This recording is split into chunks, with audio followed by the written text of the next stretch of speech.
The aim of this experiment is to identify the gene or genes responsible for the morphological and functional integrity of plant organelles.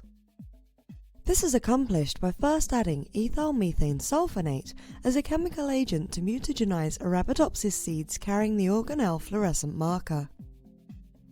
The second step is to collect seeds from individual plants of the first mutagenized generation to grow lines of the subsequent mutant generation, M2.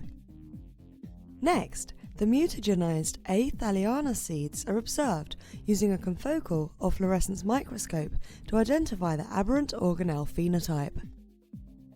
The final step is to generate the third mutagenized generation and confirm the presence of the mutant phenotype.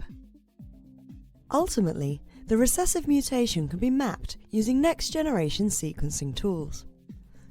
Once the location of the mutant gene is identified, transformation with the wild-type gene should restore the aberrant organelle phenotype. This method can help answer key questions in the maintenance of morphological and functional integrity of plant organelles.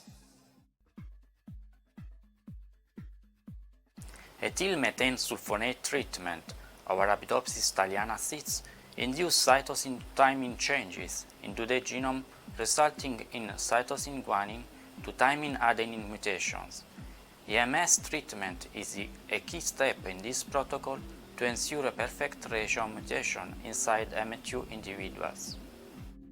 To begin, obtain Arabidopsis seeds of the wild-type Columbia ecotype that have been previously engineered to carry a relevant organelle fluorescent marker. Transfer 0.8 grams, or about 40,000 seeds, to a 50